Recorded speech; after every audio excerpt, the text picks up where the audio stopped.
चलो आ जाइए।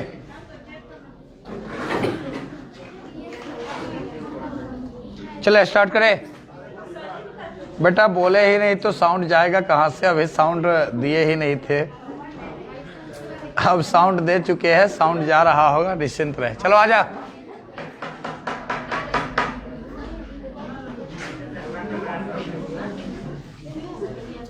जल्दी सेट होइए, जल्दी सेट होइए। हो गया, 5 मिनट का ही ब्रेक था, लंच का था, खाना लेकर ना बैठ जाए।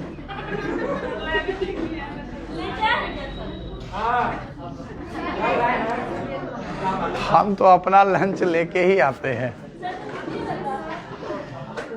बेटा अब साउंड जा रहा होगा।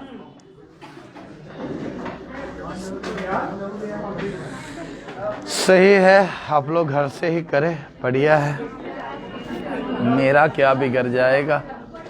आजा बेटा।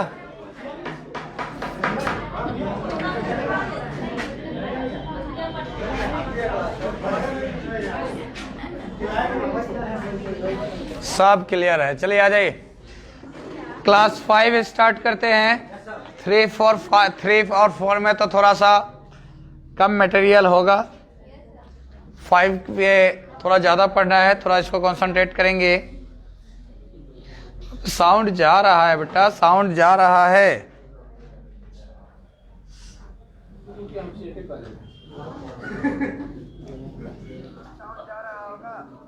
मुझे साउंड दिख रहा है, आप लोग को साउंड नहीं मिल रहा है। साउंड क्लियर है? चलो बेटा, कैसे पहचाना चींटी ने अपने दोस्त को? देखेंगे, जानवरों में भी देखने, सुनने, सूंघने और महसूस करने की शक्ति होती है, आपको ऑलरेडी बताया जा चुका है। कुछ जानवर मीलों दूर देख सकते हैं, कोई हल्की आहट को भी सुन सकता है। कोई जानवर अपने साथी को सूंघ कर ढूंढ लेता है।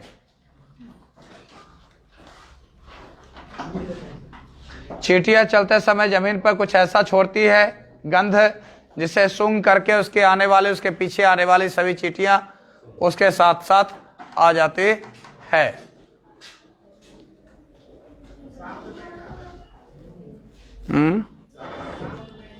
क्या चाहिए बेटा? साउंड है, मुझे साउंड मिल रहा है। साउंड है तो हम चेक कर रहे हैं। तो मच्छर, चलो आजा, इसलिए ब्रेक लगा दिए थे तुम्हारे कारण। अब नहीं ना कहा है जो हमारा पर पर्सनल ध्यान न देते हैं, इसी के लिए ब्रेक लगाया था 5 मिनट का। तब देखो बेटा, कह रहे हैं कि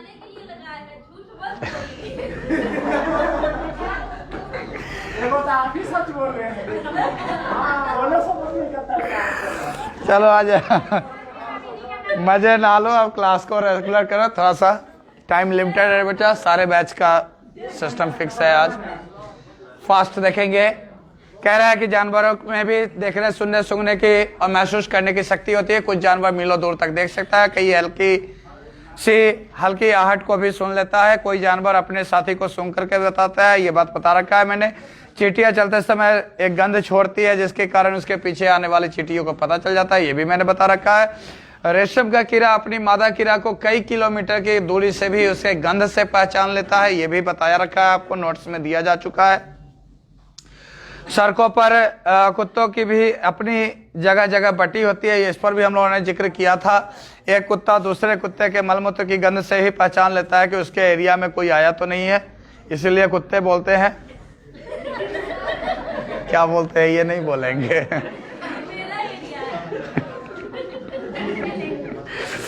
ज्यादातर पक्षियों की आंख उनके सिर के दोनों तरफ होती है, ये एक ही समय में 2 अलग अलग चीजों पर नजर डाल लेते हैं, जबकि ये बिल्कुल सामने देखते हैं। इनकी आंख की पुतलियां अर्थात आईबॉल जो होते हैं वो घूम नहीं पाते हैं। कई पक्षी अपने गर्दन बहुत अधिक हिलाते हैं, ऐसा इसलिए होता है क्योंकि ज्यादातर पक्षियों की आंखें की पुतलियां नहीं घूमती, इसलिए वो अपने गर्दन को ही घुमा करके वो किसी भी चीज को देखते हैं। रात में जगने वाले जानवरों को हर चीज सफेद और काला दिखाई देता है, ये ऑलरेडी बात हम कर चुके हैं कि रात में जगने वाले जानवर को हर चीज सफेद और काली नजर आती है, जबकि दिन में जगने वाला जो होते हैं हर कलर में देख सकते हैं, लेकिन रात्रि में देखने वाले जो होते हैं, जैसे उनका आप देखेंगे तो आंख भी देखेंगे तो चमकता हुआ आंख, जैसे डॉग, कैट या फिर आउल वगैरह को देखेंगे तो उसके आंख रात्रि में अंधेरे में चमकता हुआ आपको दिखेगा। क्यों चमकता? क्योंकि वो सिर्फ वो जो है रात में देखते हैं। चील देखते हैं, दिन में भी देखते हैं। मैंने कहा कि दिन में नहीं देखते। उल्लू दिन में नहीं देख सकता है, उसकी आंखें चमकती है। आप बिल्ली वगैरह को भी देखें जो दिन और रात दोनों में देख सकते हैं, उसको आप देखिए तो उसकी आंखें चमकती है। रात में जो देखता है वो ब्लैक एंड व्हाइट देखेगा, दिन में जो देखता है वो हर कलर को देखेगा, वो पूरे हर कलर को देखता है। तब तो वो अपने शिकार को किसी भी वक्त वो पहचान कर सकता है या पकड़ सकता है। इसी वजह से रात में व्हाइट होता है ना? क्या बेटा? रात में खिलता है। हाँ, व्हाइट होता है, नहीं ऐसा नहीं होता है कि क्वेश्चन पूछे हुए हैं, इसमें था, सेट में था। क्या था क्वेश्चन का? अच्छा, एक के बार सब बोलोगे तो कैसे सुनाई देगा? कोई एक बोलो ना कि हाँ क्या क्वेश्चन था सेट में। खिलने वाला फूल कौन होता है? कलर उसका कौन होता है? रात रानी। ऐसे मैक्सिमम तो देखो कि, लेकिन ये जरूरी तो नहीं है कि होगा, जहाँ तक अपना कॉन्सेप्ट कर। रात रानी के बारे में अगर पूछा होगा तब वो डेफिनेटली हो सकता है व्हाइट होगा, रात रानी वगैरह का वही होता है। आइए, रात में जगने वाले ये बता दिया। चीलबाज के बारे में बताना है। चीलबाज, गिद्ध और जैसे पक्षियां जो होते हैं हमसे 4 गुना दूर तक। पूछा गया है, यदि हम पक्षियों का अवलोकन करते हैं तो यह पाते हैं कि अधिकांश पक्षी अपनी गर्दन अत्यधिक नहीं हिलाते हैं। इसका कारण यह भी है, इससे कान ढके होते हैं और वे उड़ नहीं। गलत है, पक्षियों के 2 नेत्र होते हैं। गलत है, नेत्र 2 भिन्न वस्तुओं को एक ही समय पर फोकस देख सकते हैं, सही है। लेकिन इसका आंसर तो ये चौथा नहीं अब है। आंसर पक्षियों के नेत्र स्थिर होते हैं और घूमते ये भी सही है। नेत्र उससे ज्यादा अप्रोप्रिएट ये है। सबसे ज्यादा ऑप्शन है कि बार बार मैं पढ़ा रहा हूँ कि आँख की पुतलियाँ या फिर आईबॉल उसके घूमते नहीं है, इस वजह से वो गर्दन घुमाता है। तो स्वाभाविक सी बात है कि आंसर जो होगा वही होगा। क्लियर है? आगे बढ़े। चीलबाज गिद्ध जो है हमसे 2 गुना 2 मीटर की दूरी से देख पाती है, वो चीजें 8 में 4 गुना जो है वो देख पाते हैं। इस पर एक दिन क्विज में क्वेश्चन फंसा भी था, याद होगा कि वहां पे जो चीजें हमें 2 मीटर से देखते हैं वो चीजें 8 मीटर से, तो डेफिनेटली ये जो हो गया 4 गुना हुआ। सांप के बाहरी कान नहीं होते, इस पर जिक्र मैं कर चुका हूँ। सांप के बाहरी कान नहीं होते हैं, जमीन में हुए कंपन से ही महसूस कर पाता है, या फिर यह आंख से भी सुनने का काम करता है। यही वजह है कि सांप को चक्षु श्रवा भी कहा जाता है। चक्षु मतलब आंख होता है, श्रवा मतलब सुनने वाला होता है। ऊंचे पैर पर बैठा लंगूर, पास आती मुसीबत, जैसे शेर चीता को देख करके अपनी आवाज बदल लेता है, चिचियाना लगता है, मतलब कि उसकी आवाजें ऑलरेडी बदल जाती है। ये सिर्फ लंगूर के साथ नहीं, कई ऐसे जीव जंतु आप देखेंगे जो कि अपने पास आते हुए समस्या को देख करके उनकी आवाजें बदल जाती है। इस पर मैं ऑलरेडी जिक्र कर चुका हूँ। मान के चलो कि अगर कोई कुत्ता गलती से अगर किसी दूसरे कुत्ते के इलाके में चला गया तो आप देखोगे कि अक्सर उस पर उस इलाके का जो एक मंडली होगा जो कुत्तों का, वो उस पर अटैक करेगा, स्पेशल अटैक करेगा, और उस समय वो अपने रक्षा करने के लिए दांत के एक स्पेशल मुंह के स्पेशल डिजाइन में वो बना लेगा, वो डर से, और उस समय उसकी आवाजें भी बदलने लगती है। मैंने आपसे इस पर ऑलरेडी जिक्र कर रखा है। कई बार आप आसपास में, घर के आसपास के मुसीबतों पे जब कुत्ते और बिल्ली की जो आवाज बदल जाती है तो आप कहते हैं कि कुत्ता रो रहा है, इसके रोने से कोई मुसीबत आ जाएगा, आप जल्दी से उसको पानी फेंक देते हैं या मार मार के धात करके उसको भगा देते हैं। अरे बेटा, वो आपके भगा देने से वो मुसीबत खत्म नहीं होगा। उसको तो आप भगा दिए, लेकिन वो आने वाली मुसीबत को भांप करके वो आवाज बदल रहा था। लेकिन आप कल के डेट में ये बोलते हो कि इसी के बोलने से मुसीबत आ गया। नहीं, मुसीबत आने वाला था इसलिए वो बोल रहा था। आप उसे कई बार मार मार करके और पानी फेंक करके उसको भगा देते, लेकिन एक्चुअल बात क्या है समझ में आया कि वो मुसीबत आने वाला होता है इसलिए वो आवाज बदलता है। या फिर कई बार आप देखना, जस्ट जाते हो, बाजू में जाते हो तो आपके सीढ़ी पर कई बार एक तोता का पिंजरा लगा रहता है। पता नहीं इधर हम भी नहीं देख रहे हैं, शायद हो सकता है कि ठंड में कहीं निकल लिया होगा। शादी टाइम से ही नहीं है तो हो सकता है कि जो भी, लेकिन एक बाजू वाले का जो भी हो,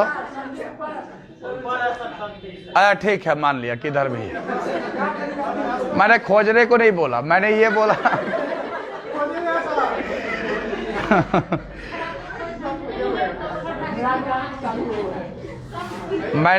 मैंने क्लियर कहा, मैंने खोजने जाने को नहीं कहा कि इधर है कि इधर है।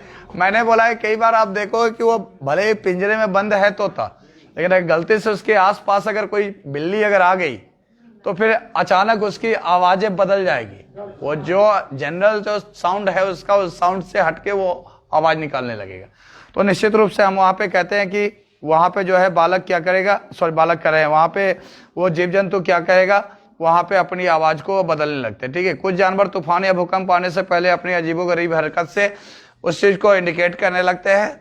दिसंबर 2004 में जो सुनामी आया था अंडमान एंड निकोबार में, उससे पहले भी वहाँ के जानवरों के आवाज सुन करके ही, आवाज को भाप करके ही वहाँ के जो आदिवासी लोग थे वो लोग अपने एरिया को छोड़ करके चले गए थे, जिसके कारण वो वहाँ के आए हुए सुनामी से बच पाए थे। डॉल्फिन भी अपने अपने अलग अलग आवाज निकालते हैं, ये भी बताया जा चुका है पहले से। आपको ऑलरेडी नोट्स में ये तमाम चीजें लिखी गई मिली होगी कि यह एक दूसरे की बात करते हैं। वैज्ञानिकों का मानना है कि कई जानवरों की खुद अपनी एक भाषा होती है। कुछ जानवर किसी खास मौसम में लंबी गहरी निद्रा में चले जाते हैं, ये भी आपको बताया जा चुका है, जिसको शीत निद्रा मैंने बता रखा है।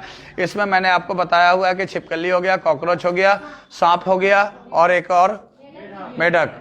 सांप, मेढक, छिपकली या कॉकरोच, ये सभी जो है शीत निद्रा में जाते हैं और वहां से शीत निद्रा से निकल करके फिर से जब ठंड की मौसम खत्म हो जाते हैं तब जाकर के फिर ये दुनिया के सामने अर्थात लाइट में आते हैं। उसके बाद बात करें, हाँ बोलिए, कोई डाउट? हाँ, 4 बताया, मेढक बताया, सांप बताया, कॉकरोच बताया, छिपकली बताया, चारों याद रखेंगे। स्लॉथ के बारे में बाजू वाले से बात ना करे बेटा, बार बार कह रहा हूं, फिर फालतू का झूठ मूठ का प्रेशर मत चढ़ाओ। स्लॉथ के बारे में ऑलरेडी आपको बताया जा चुका है कि यह 17 घंटा उल्टा लटक के सोता है। उसके बाद यह, इसकी उम्र 40 वर्ष होती है। यह अपने पूरे जीवन में मुश्किल से 8 पैर को क्रॉस करता है। जब तक यह एक पैर की पत्तियों को नहीं खाता है तब तक दूसरे पैर पर यह नहीं जाता। यह ऑलरेडी बताया जा चुका है। यह इतना आलसी होता है कि सप्ताह में एक बार ही यह शौच के लिए भी नीचे पैर पर से उतरता है। यह बात भी ऑलरेडी आपको बताया जा चुका है। उसके बाद बात करें, बाघ अंधेरे में हमसे 6 गुना बेहतर देखता है। वहां पे चीलबाज का याद रखे 4 गुना और बाघ का याद रखना है 6 गुना।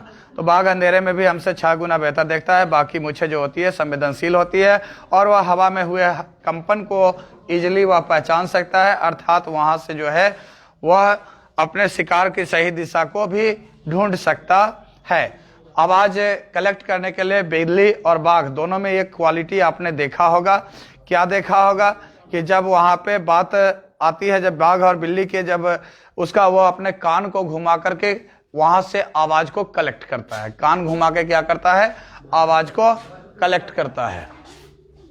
उसके बाद बता रहा है क्या कि बाघ अपने इलाके को मलमूत्र त्याग करके अपने गंध के आधार पर वह जो है वह अपने एरिया को या अपने इलाके को वह पहचानता है। इसका सीधा सा मतलब यहाँ पे समझने वाली बात यह है कि बाघ या कुत्ते बिल्ली में भी ये क्वालिटी पाया जाता है, जिसके वजह से वह अपने एरिया को पहचानता है। उसके बाद बात करें, आज बहुत से जानवरों को मारा जाता है। क्यों मारा जाता है? ये भी पॉइंट आपको ऑलरेडी नोट्स में पढ़ाया जा चुका है। मगरमच्छ को छाल के लिए, सांप को छाल के लिए, खाल के लिए, या फिर हाथी को दांत के लिए, गैंडा को सींग के लिए, हिरन वगैरह को भी उसके सींग और छाल के लिए मार दिया जाता है, और खुशबू के लिए, खुशबू के लिए। कस्तूरी हिरन को खुशबू के लिए। ऐसे हिरन जो होते हैं और 12 सिंघा जो होते हैं, हिरन और 12 सिंघा को जो है उसके छाल और उसके सींग के लिए मारा जाता है। वहां पे जो है ऐसे जब कस्तूरी हिरन का दे दे तो वहां पे बात करेगा, वो क्या बात करेगा? खुशबू के लिए। और वो अपने खुशबू के तलाश में ही पूरे वन में वो भटकता है। मृग भी शायद उसको कहते हैं।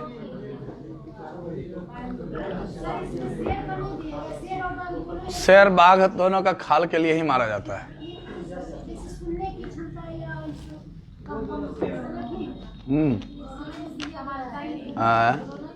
सेम है। जग बुआ, उसके बाद क्या बात करें?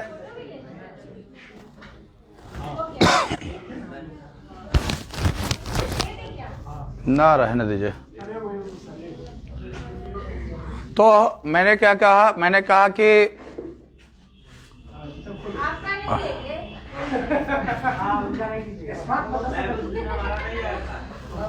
क्या बोल रहे थे?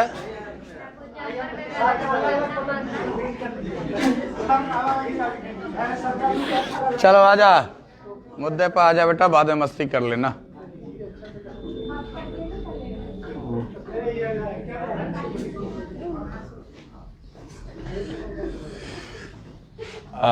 क्या बता रहे थे? हाँ,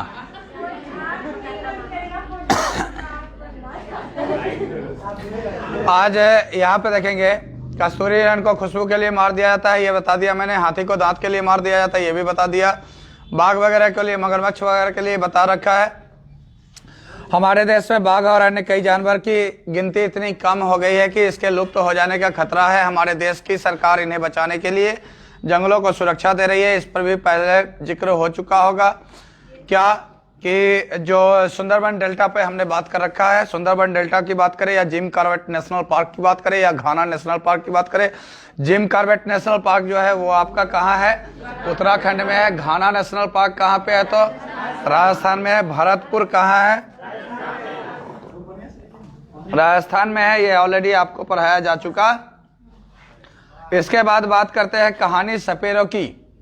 सांप के कान नहीं होते हैं, ये जमीन के हुए कंपन पे सुन पाता है, ये ऑलरेडी बता रखा है। नाग गुफन डिजाइन में 4 जगह के बारे में बात किया हुआ है, सौराष्ट्र, गुजरात और दक्षिण भारत। 4 नहीं 3। नाग गुफन डिजाइन कहाँ पे मिलता है? तो यह जो है सौराष्ट्र, गुजरात और दक्षिण भारत में पाए जाते हैं। क्लियर है? यहाँ पे एक खास तरह की रंगोली भी बनाई जाती है, खास तरह के डिजाइन बनाए जाते हैं। एक खास तरह से वहाँ पे दीवारों को सजाने के लिए जो है नाग गुफन डिजाइन का इस्तेमाल किया जाता है। पहला ही सब अति कर देते हैं। वैसे भी आपका फोटो अच्छा नहीं आता। ये ऑनलाइन है, सब जान जाएगा। अच्छा फोटो नहीं आता।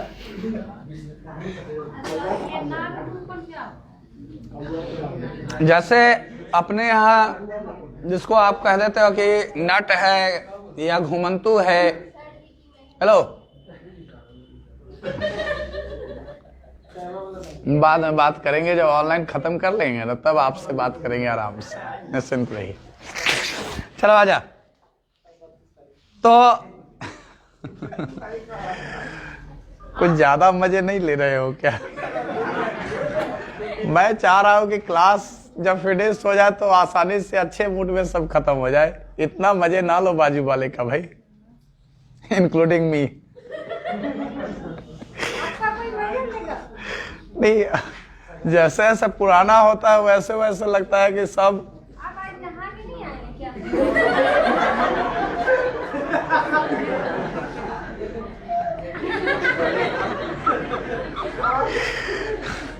चलो आ जाओ।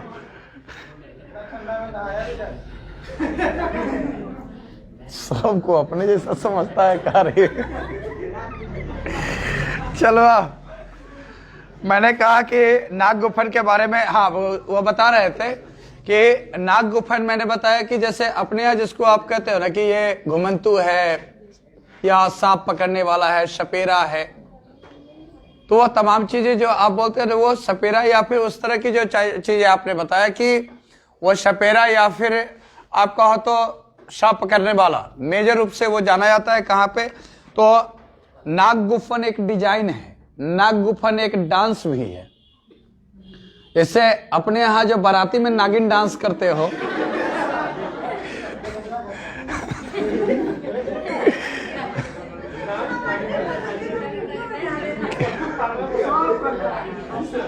तो अपने यहाँ जो बारात में जो नागिन डांस करते हो ना, उसी को कहो कि समझ जाओ कि नाग गुफन डांस होता है।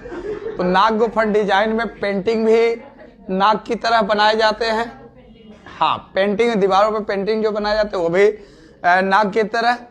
अभी नए समझ में आए थे, वो पर्दा मार्केट में आया था ना, ऐसे ऐसे ऐसे ऐसे वाला डिजाइन देखोगे, ऐसे ऐसे डिजाइन वाला, समझ लेना कि उसी तरह की नाक गुफन डिजाइन होती है जो कि पेंटिंग किए जाते हैं। ठीक है, इसके बाद बात करते हैं यहाँ पे कि कालवेलिया लोग जो, मतलब इनकी जाति का नाम हो गया कालवेलिया, और ये लोग करते के डिजाइन कैसा बनाते हैं, तो डिजाइन का नाम दिया गया नाग गुफन। और ये पाए कहा जाते हैं तो गुजरात में, सौराष्ट्र में या फिर दक्षिण भारत में। क्लियर है। उसके बाद हम लोग बात करें यहाँ पे कि कालवेलिया लोग एक खास तरह का वाद्य यंत्र भी बनाते हैं, जिसमें 4 तरह की जो उन लोगों का बीन, तुंबा, खंजरी और ढोल। तो क्या हुआ?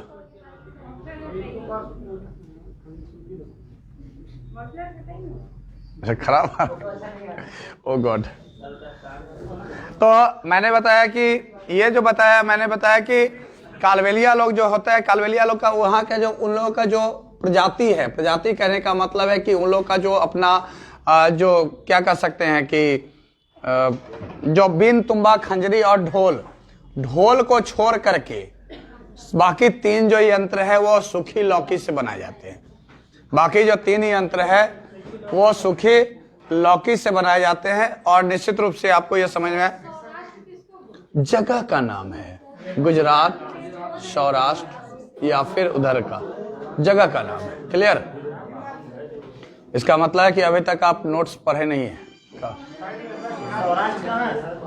गुजरात साइड में ही पड़ता है, महाराष्ट्र साइड में ही पड़ता है, गुजरात महाराष्ट्र साइड में ही, दक्षिण भारत में ही पड़ता है।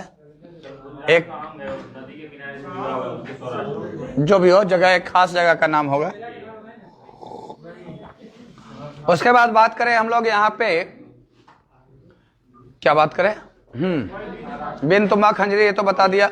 सांप को किसानों का दोस्त भी कहा जाता है, क्योंकि यह खेत से जो है चूहों को खाता है, और यह चूहे जो फसल को खा जाते हैं उसे बचाने के लिए काम करता है।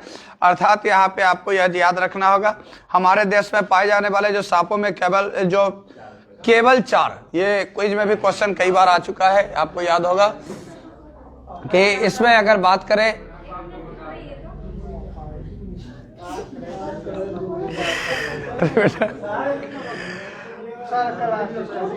आइए, तो नाग, करैत, दुबैया और अफाई सर सांप की प्रजाति है।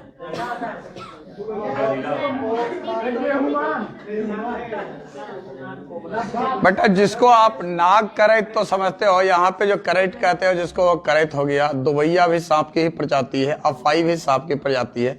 ऐसे बहुत सारे सांप की प्रजाति है, लेकिन यहाँ पे भारत में जहरीले सांप के प्रकार में यही 4 को बताया जाता है। ठीक है।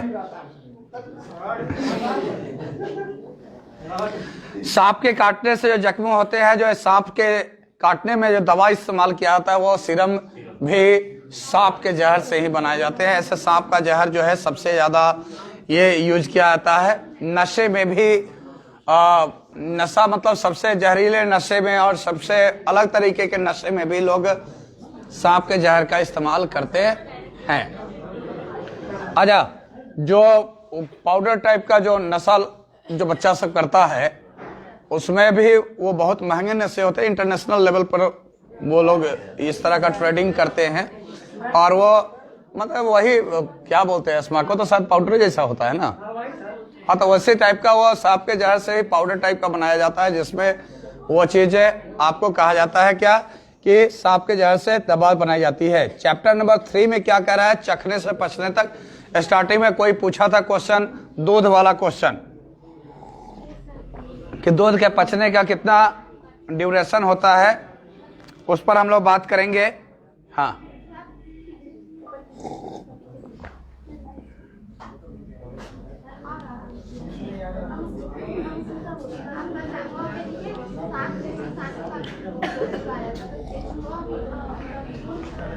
मैं ऑलरेडी बता चुका हूं। अब लास्ट में जुड़ो गया, लास्ट में आओगे तो धोखा खाओगे। बात समझ रहे हैं। कई बातें, मेरी बातें थोड़ी बुरी लग जाती है आप लोगों को, लेकिन मैं तो समझते रहता हूं। कुछ बातें को जो बार बार, बेटा आवाज नहीं, बार बार जो कहते रहता हूं कि बैक का क्लास देखो, बैक का वीडियो देखो, बैक का क्लास देखो, तो आप लोग को लगता होगा कि सर अपना वीडियो को शेयर करने के लिए कहते हैं।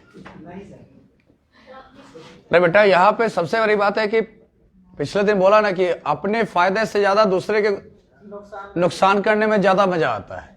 वहां पे आप 2% का अपना बेनिफिट नहीं देखते हो, लेकिन 20% अगर दूसरे का फायदा है ना, तो आप सोचते हो कि चलो अपना 2% का बेनिफिट क्यों ले ले। बाहर के बच्चे, ऑनलाइन के बच्चे, इतने बच्चे राजा हो गए पूरे लॉकडाउन में। लॉकडाउन के बाद, लॉकडाउन में तो मान लो कि अनसिस्टमैटिक भी चल रहा था, सिस्टमैटिक क्लास नहीं चल रहा था, लेकिन जो छठ के बाद जो बैच स्टार्ट हुआ, total class A to Z class free में लाइव किया गया, तो ऑनलाइन वाला बच्चा राजा हो गया। लेकिन ऑफलाइन के बच्चे इतने आप लोग काबिल हो, क्योंकि आप लोग को अगर कोई चीज कहा जाए तो आप लोग को इतनी जल्दी नहीं भाता है, बाद में दांत दिखाने के लिए सबसे आगे रहोगे। संस्था 4 घंटा मेहनत करती है, उसके लिए आपको नहीं समझ में आएगा।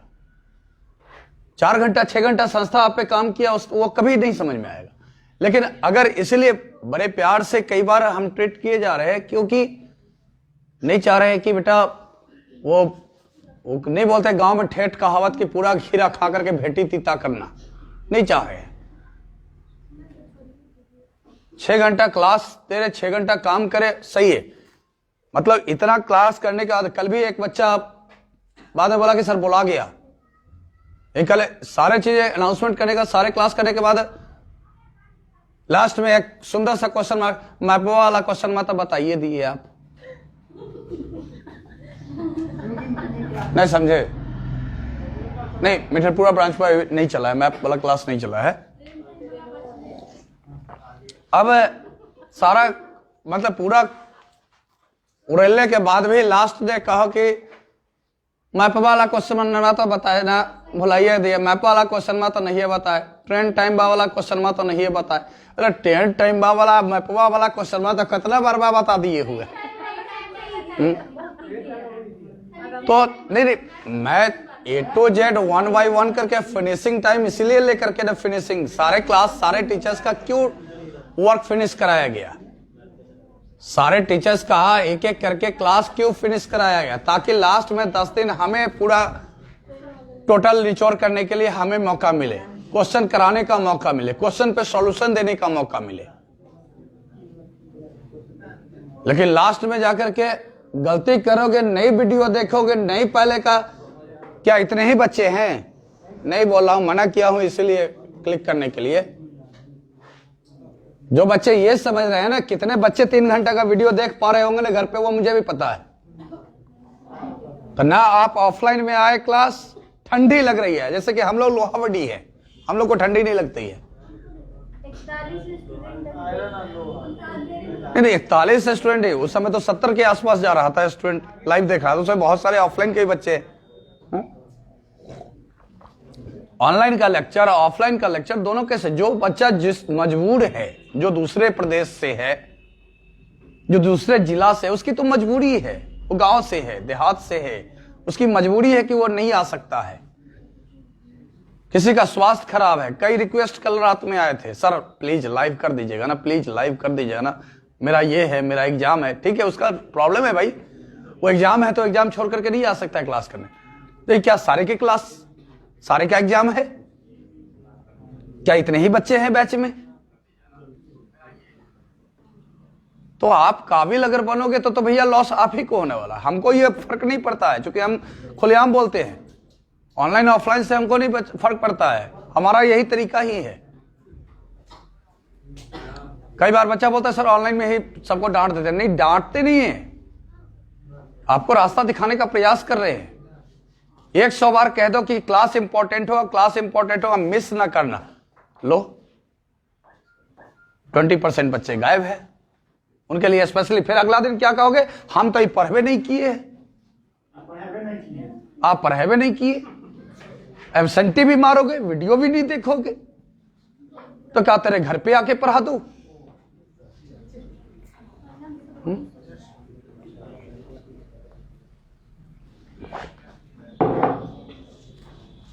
मानसिकता बदलिए, देश बदलेगा। एक मोदी क्या क्या करेगा।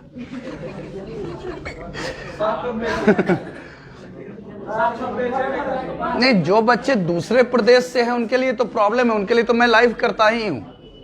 लेकिन जो बच्चे ऑफलाइन के हैं उनको कौन सी समस्या आती था? ठंडी लग रहा था, चलो सीटेट ठंडी में तेरा थोड़े राह देखेगा कि नहीं हम तेरे लिए ही बने हैं।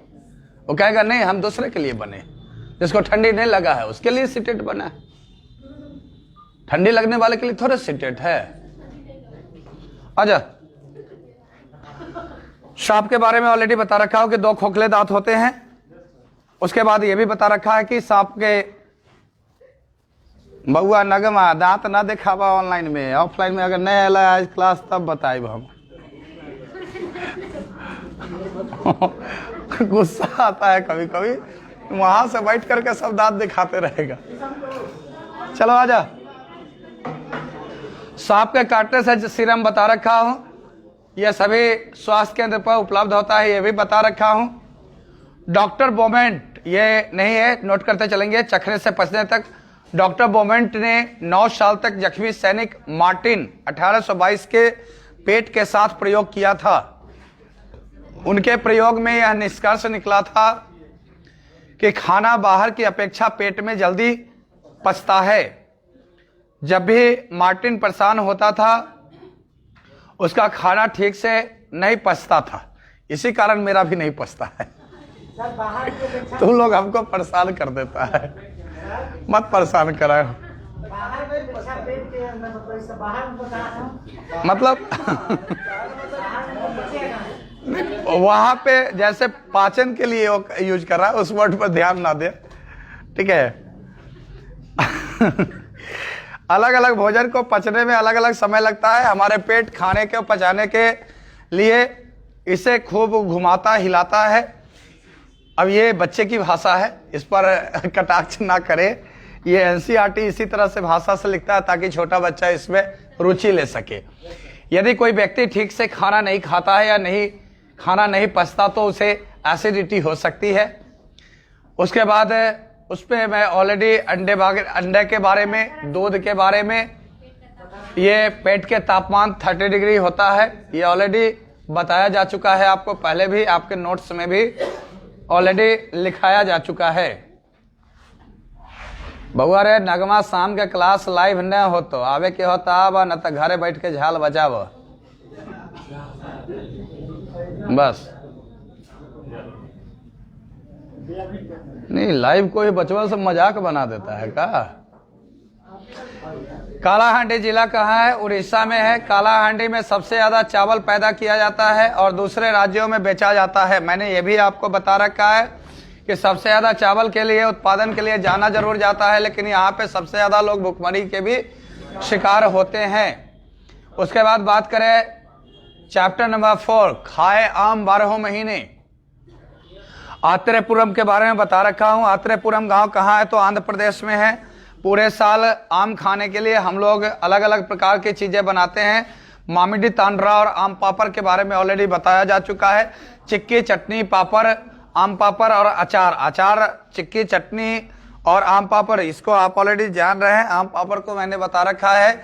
मामिडी तांड्रा भी कहा जाता है। मामिडी तांड्रा आंध्र प्रदेश का खाद्य पदार्थ है, ये भी बता रखा है।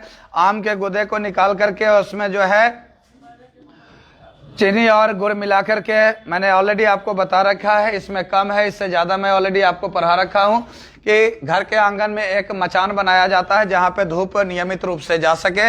मचान बनाया जाता है जिसमें कैजुलिना पेड़ के डंडे इस्तेमाल किया जाता है, नारियल की रस्सी यूज किया जाता है और मचान पर जो है 4 सप्ताह में वहां पे 4 सेंटीमीटर का अलग अलग लेयर चढ़ाया जाता है, जिससे कि आम पापड़ की मोटाई 4 सेंटीमीटर होती है। क्लियर है? खाने वाला होता है बेटा, उसी को कहते हैं अपने यहाँ अमाउंट, जिसको बोलते हैं अमाउंट जिसको अपने यहाँ बोल देते हो। तो अपने यहाँ एकदम मोटन टॉफी जैसा कटा कट रहता, लेकिन जाओगे बस स्टैंड में से जो खरीद के खाओगे, पीला पीला जो होगा, या सरायगंज वगैरह में बिकता है। मैंने तो खाया नहीं है कभी, लेकिन एक बच्चा हमको एक बार अपने घर वाला खिलाया था। अच्छा, परत वही परत रहता है, मैं तो नहीं खाया हूँ। नहीं, एक बार कोई बच्चा मेरे को लाके खिलाई, वो घर वाला, नहीं घर वाला यहाँ जो बनता है, चूंकि एक के दिन में हम लोग 4 सेंटीमीटर का 6 सेंटीमीटर का लेप चढ़ा देते हैं, और एक के दिन सुखा करके टन।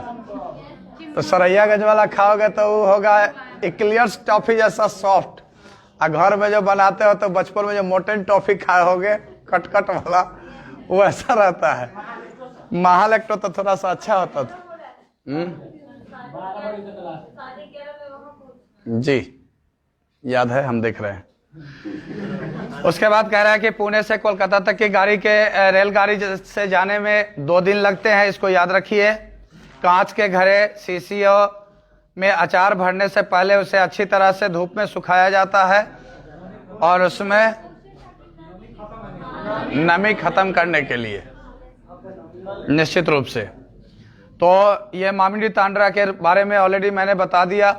इसके बाद बात करते हैं बीज। शिकारी पौधे के बारे में ऑलरेडी आपको नोट्स में बताया जा चुका है, क्लास में भी पढ़ाया जा चुका है। शिकारी पौधे को ही कहा जाता है निपेंथिस या घटपर्णी। इसको पिचर प्लांट क्या है, इनमें पिचर प्लांट निपेंथिस सबसे ज़्यादा फेमस है। इंग्लिश में कहे तो पिचर प्लांट ऐसे निपेंथिस या घटपर्णी कह सकते हैं। यह चूहा, मेढक और कीड़े मकोड़े को खाता है।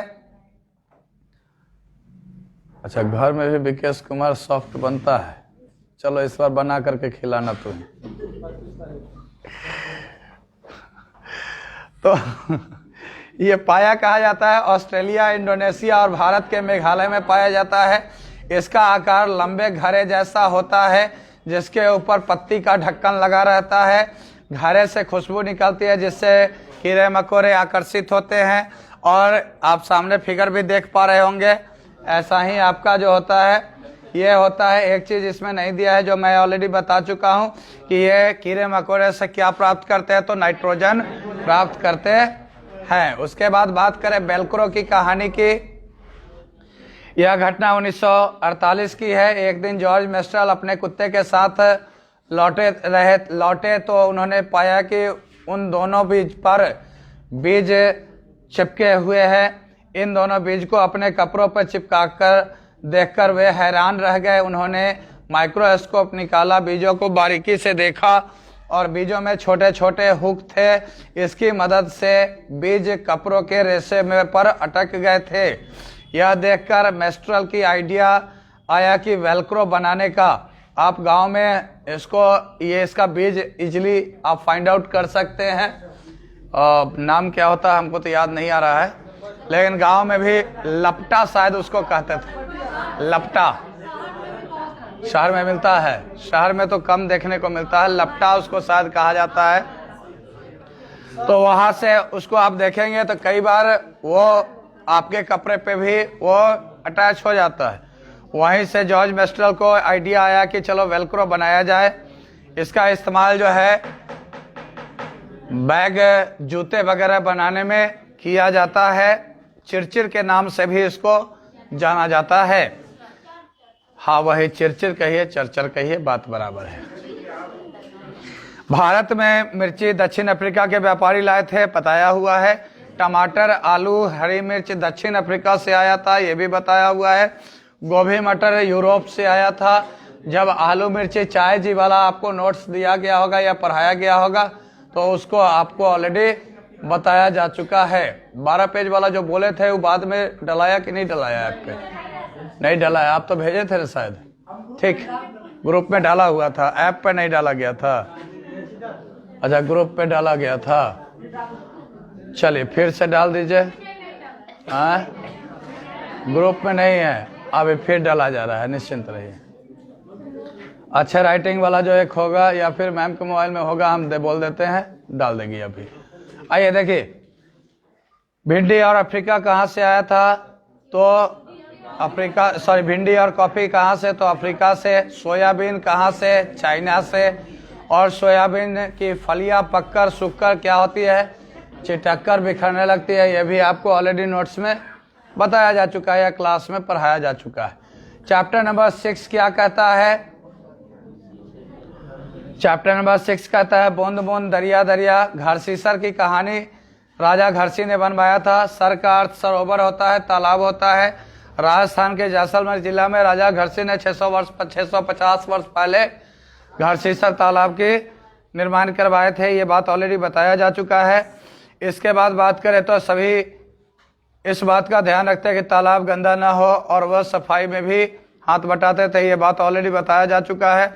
मीलों तक फैले घरसीसर तालाब में इसमें 7 या 9 क्या बताए थे, 9 बताए हुए हैं ना। इसमें 9 तालाबों का संग्रह है, ऑलरेडी बताया जा चुका है। आने जाने के लिए भी इसमें रास्ते बनाए गए हैं। जमा किए गए पानी का सालों भर प्रयोग होता है, पानी की कोई कमी नहीं होती थी। पर राजा आज घरसीसर का उपयोग नहीं है। 9 तालाबों के रास्ते का मकान और कॉलोनियां बनाई गई है। यहाँ इकट्ठा होने वाले पानी अब तालाब की तरफ न जाकर के बेकार बह जाते हैं। ये बात मैंने नहीं बताया हुआ था कि अब जो है राजा घरसीसर के द्वारा बनाए गए घरसी तालाब में पानी नहीं जाता है। ये बात अब बताया मैंने, क्लियर है। अलबरूनी के बारे में ऑलरेडी आपको बताया जा चुका है कि उनके 1000 साल जन्म के 1000 साल पूरा होने के बाद क्या है वो भारत आए थे। उनका नाम अलबरूनी था। 1000 साल से ज़्यादा वो भारत में मतलब पहले का एक यात्रा का वृत्तांत मिलता है। 1000 साल पूरे होने पर उनके सिक्कों का जारी किया गया था, ये मैंने बताया था। डाक टिकट जारी किया गया था, ये बताया था। अलबरूनी जिस देश से आए थे वो आज के डेट में उज्बेकिस्तान के नाम से जाना जाता है, ये बता रखा हूँ मैं। अलबरूनी उस समय के तालाबों के बारे में खास तौर से रिसर्च किया या देखा और उसके बारे में उन्होंने लिखा भी। ये बहुत बड़े बड़े पत्थरों से उसमें तालाब जो होते थे, तालाब का जो जिसको अपने यहाँ ठेठ भाषा में जिसको भिंडा बोलते हो, बॉर्डर बोल सकते हो, वो क्या होते थे तो बड़े बड़े पत्थरों को लोहे के कुंडों में अटैच किया जाता था और जिससे वो उसके बॉर्डर बनाए जाते थे, तालाब के बॉर्डर बनाए जाते थे। किससे? पत्थरों को सरिया लगाकर, सरिया का मतलब लोहा होता है, रॉड होता है, वहाँ पे लगा करके उसको बनाए जाते थे। साथ ही साथ उसके ऊपर से नीचे जाने के लिए सीढ़ियों के भी निर्माण किए जाते थे। ये इसका जिक्र किसने किया? अलबरूनी ने किया है। राजस्थान के जैसलमेर के अलावा बहुत सारे ऐसे इलाके हैं जहां बहुत कम बारिश होती है। साल में बस 10-12 दिन ही बारिश होती है, कई बार इससे भी कम बारिश होती है। राजस्थान में पानी का हर बूंद बहुत दुर्लभ होता है, कीमती होता है और इस कीमती के बूंदों को इकट्ठा करने के लिए तालाब और जोर बनाए जाते हैं। ये बात ऑलरेडी आपको जिक्र किया जा चुका है। राजस्थान के बारे में जोर बनाने का नहीं बात किया हुआ। तालाब और जोर कहने का मतलब है कि वहाँ पे एक दूसरे को अटैच करके वहाँ पे पानी के संग्रहण के लिए एक गड्ढा बनाया जाता है, जिसे सीढ़ीदार कुआं भी कहा जाता है। इस पर ऑलरेडी जिक्र हो चुका है। सीढ़ीदार कुआं कहे चाहे बावड़ी कहे, वो आपको बता रखा है। सीढ़ीदार कुआं को बावड़ी कहा जाता है। इसमें सीढ़ियां जमीन के नीचे कई मंजिल तक जाती है। पानी ऊपर से खींचने के बजाय लोग खुद पानी तक पहुंच करके भी सीढ़ियों के माध्यम से उसे निकालते हैं, जिसे सीढ़ीदार कुआं भी कहा जाता है। 1986 में जोधपुर और इसके आसपास के इलाकों में सूखा पड़ा था। ये बात भी आपको ऑलरेडी पढ़ाया जा चुका है, नोट्स में भी अवेलेबल होगा। तब भूले बिसरी बावड़ियों को एक बार फिर से याद किया गया। मोहल्ले के लोग मिलजुल कर बावड़ी में से 200 ट्रक से भी ज़्यादा कूड़ा निकाला। बावड़ी ने फिर से प्यासे शहर को पानी पिलाया, मतलब कुआं। इसके लिए चंदा भी मोहल्ले वालों ने ही दिया। कुछ साल बाद फिर से अच्छी बारिश हुई और पानी की परेशानी कम हुई, लेकिन अब फिर से बावड़ी को लोग भुला दिया है। अब लोग ऐसे भी तो मतलब उतना मेहनत करना नहीं चाहते हैं। जी सर, हम बाद में देखेंगे। बिल्कुल सर, धन्यवाद। अलवर जिला राजस्थान में है, ये बात ऑलरेडी बता चुका हूँ। दरकी माई के बारे में भी जिक्र हो चुका है। अलवर जिले के दरकी माई ने तालाब बनाने का निश्चय किया, तब भोजन और पानी संबंधी दिक्कतें कम हो गई। कुओं से सूखने के कारण दरकी माई का तरुण भारत संघ से जोड़ करके मैंने ऑलरेडी आपको पढ़ा रखा है। मोटर लगाकर जमीन से पानी निकाला जाता था। तालाब जिसमें बारिश का पानी इकट्ठा होता था, अब वो नहीं रहे। ये सब तो जनरल बातें हैं, इससे क्वेश्चन का कोई बात है?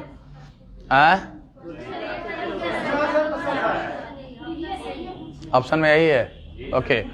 तो मोटर लगाकर जमीन का पानी निकाला जा रहा है। तालाब जमीन जिसमें बारिश का पानी इकट्ठा होता है वो अब नहीं रहे। पेड़ों के आसपास और पार्क में भी जमीन को सीमेंट से पक्का कर दिया गया है। चैप्टर नंबर 7 का बात करते हैं।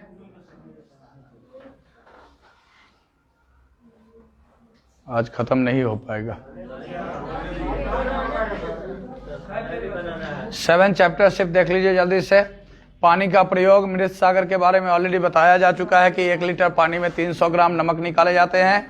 उसके बाद इसमें एक जो नींबू वाला बात होगा, एक क्वेश्चन जो पूछे हुए पानी के घनत्व के कारण, उस पर ऑलरेडी जिक्र हो चुका है। पानी में घनत्व ज़्यादा होगा तो डेफिनेटली ऊपर में तैरेगा। यही वजह है कि मृत सागर में भी जनरल तैरना आसान होता है, चूँकि पानी का घनत्व वहाँ पे अधिक होने की वजह से कोई भी जो घुलन, जब भी आप उसमें चीनी या नमक अगर आप घोलते हो तो कोई भी पानी जो होता है वो मोटा हो जाता है। मोटा करने का मतलब उसका घनत्व जो है वो बढ़ जाता है, जिसके वजह से क्या होता है कि उसमें तैरना आसान होता है। ये भी बता चुका हूँ कि मृत सागर में 1 लीटर पानी में कितना नमक निकाला। उसके बाद बात करते हैं दांडी यात्रा की बात करते हैं। यह घटना 1930 की है, बताया जा चुका है पहले भी आपको। उसके बाद भारत की आज़ादी से पहले बहुत सालों से आम लोगों के नमक बनाने पर रोक लगाई हुई थी। नमक ऊपर से नमक पर भारी टैक्स भी लगा दिया गया था। इस कानून से तो लोग अपने घर के इस्तेमाल के लिए भी नहीं बना सकते थे। नमक के बिना कैसे कोई रह सकता है। गांधी जी का कहना था कि जो चीज़ हमें कुदरत ने दिया है उस पर बंदिशें क्यों और कैसी। इसलिए उन्होंने लोगों के साथ मिलकर के अहमदाबाद से दांडी के समुद्र तट तक एक लंबी यात्रा की थी और इस गलत कानून को उन्होंने तोड़ा था। नमक कैसे बनाए जाते हैं ये बात ऑलरेडी बताया हुआ है आपको कि क्यारी में पानी को जमा करके जब वो सूख जाता है तो उस पर नमक उसको बटोर लिया जाता है। आज के लिए इतना ही रहने देते हैं। चैप्टर 8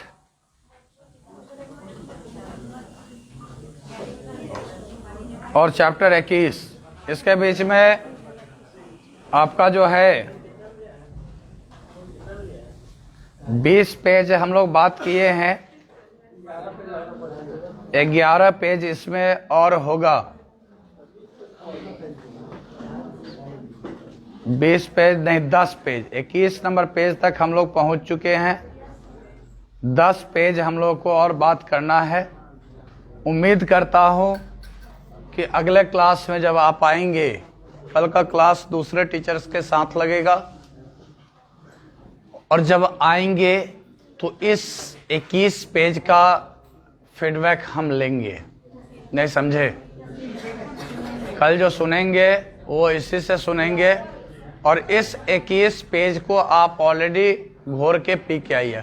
सर सबसे लेट आए हो और सबसे ज़्यादा बेचैनी हो गई सर, तो उसको निकाल करके बाजू में बैठ जाइए ना।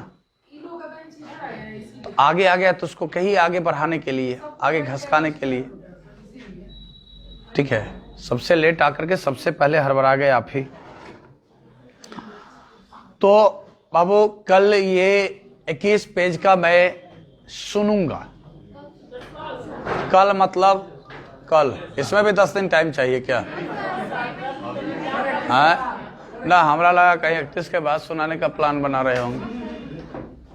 तो कल पहले अगर हो जाए, कोई फाइनल कर ले तो फाइनल कर ले तो और अच्छा बात है। अगर फाइनल ना कर बेटा, ऐसे आधा क्या 98% 98% वही है। 2% तो आपको अलग से कुछ कुछ रिकैप करा रहा हूँ। 98% तो वही है जो आपको ऑलरेडी दिया जा चुका है। जरूरी यह है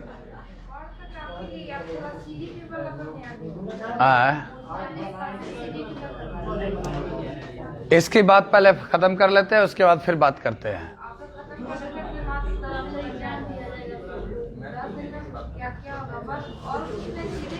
मैं बात कर रहा हूँ उस पर भी। इसका कल 21 पेज जो आपको दिया गया अभी तक आज, उसका फीडबैक कल मैं लूँगा। जो फाइनल करके आ सकते हैं वो पूरे 31 पेज को भी फाइनल कर ले, अति उत्तम होगा। बात समझे? ऐप पर ऑलरेडी डाला जा चुका है। हो सकता है कि सुबह में मैं भी ऐप पर काम किया तो खुलने में प्रॉब्लम हो रही थी। संभव है कि वर्किंग टाइम आते आते अब ठीक हो गया होगा। क्लास में खुला है ना, तो मैं बार बार कहता हूँ कि कई बार वर्किंग टाइम अभी 10 बजे से स्टार्ट हुआ होगा, फिर वो ऐप सही हो गया होगा और अभी से जा कर के आप उसको रिकॉल कर सकते हैं और कल के लिए तैयार कर सकते हैं। मैथ्स वाले क्लास में आप लोग का मैथ्स सुपर 100 वाले बैच का ओवर। चलो बेटा, ऑनलाइन वाले बच्चे आज के लिए इतना ही, फिर मिलेंगे कल। तब तक के लिए धन्यवाद।